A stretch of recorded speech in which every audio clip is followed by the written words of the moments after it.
Space यानी फ़ज़ा के बारे में क्यूरियोसिटी तो हम सब के अंदर ही होती है कि आखिर फ़ज़ा के अंदर क्या कुछ राज चल रहे हैं और वहाँ आखिर क्या कुछ मौजूद होता है। तो आज की इस वीडियो में हम स्पेस के बारे में ही बात करेंगे और मैं आपको बताऊंगा कुछ ऐसे इंटरेस्टिंग फैक्ट्स स्पेस के बारे में जो आप सुनकर हैरान हो जाएंगे। तो हमारी ये वीडियो 2 पार्ट्स पर डिवाइड होगी, जिसमें आज की इस वीडियो में हम कुछ आपको इंटरेस्टिंग फैक्ट्स बताएंगे और इसका एक नेक्स्ट पार्ट भी आएगा जिसमें हम आपको मज़ीद हैरानकुन फैक्ट्स बताएंगे स्पेस के बारे में।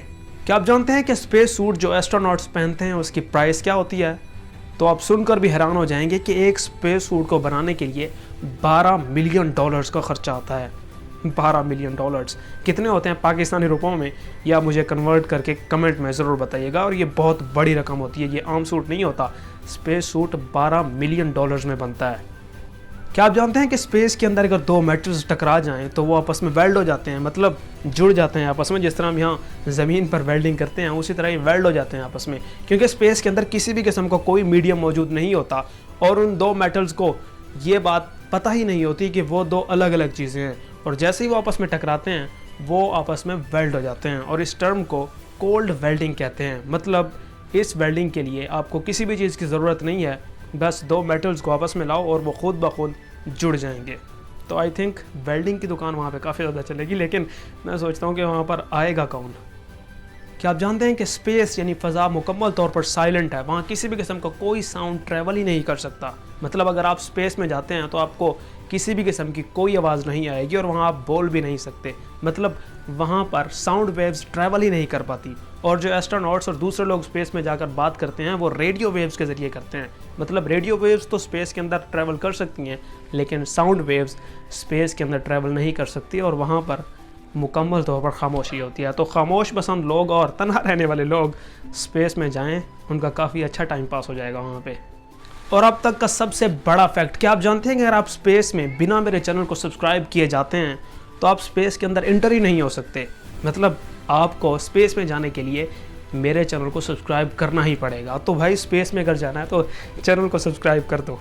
ये तो खैर एक मजाक था, लेकिन चैनल को आपने सब्सक्राइब ज़रूर करना है। क्या आप जानते हैं कि इतनी ज़्यादा साइंसी टेक्नोलॉजी में तरक्की के बावजूद साइंसदान इस बात का पता नहीं चला सके कि इस कायनात में कुल कितने स्टार्स हैं। मतलब हमारी गैलेक्सी में अगर एक अंदाजे के मुताबिक देखा जाए तो साइंसदानों के मुताबिक 200 to 400 बिलियन स्टार्स मौजूद हैं। और हमारी गैलेक्सी के साथ साथ दूसरी कई और गैलेक्सीज मौजूद हैं, तो उनके अंदर कितने बिलियन स्टार्स होंगे। तो भाई साफ सी बात है, इन सब को गिनना नामुमकिन है। और इंसान को इस बात का पता होना चाहिए कि वो जितनी मर्जी तरक्की कर ले, वो हर एक चीज़ का इल्म हासिल नहीं कर सकता। क्या आप जानते हैं कि डिफरेंट स्टार्स पर रिसर्च करने के बाद साइंसदान इस नतीजे पर पहुंचे हैं कि मरीख पर सबसे ज़्यादा ज़िंदगी के आसार मिले हैं, क्योंकि जो उनके वहाँ पर मिशंस गए थे, जब उनको यहाँ ज़मीन पर वापस लाया गया और जब उनको मुकम्मल तौर पर उन पर रिसर्च की गई तो वहाँ से लाई गई मिट्टी में साइंसदानों को छोटे छोटे माइक्रो ऑर्गेनिज़म्स के फॉसिल्स मिले हैं। तो इस बात का यही मतलब होता है कि वहाँ पर ज़िंदगी के आसार मौजूद हैं। और साइंसदान ये भी कहते हैं कि वहाँ पर रहने वाले लोग, यानी जो एलियंस मरीख पर रहते हैं, वो सतह के ऊपर नहीं जिस तरह हम घर बना कर रहते हैं, बल्कि वो सतह के बिल्कुल नीचे रहते हैं। मतलब अगर ज़मीन पर देखें तो वो अंडरग्राउंड रहते हैं, कॉलोनीज़ बनाकर। तो है ना ये हैरानकुन बात। और आपको ये तमाम फैक्ट्स कैसे लगे स्पेस के, आप इसके बारे में मुझे कमेंट में ज़रूर बताइएगा और वीडियो को भी लाइक ज़रूर कर दीजिएगा और वेट कीजिएगा इस वीडियो के नेक्स्ट पार्ट की, जो बहुत जल्द आने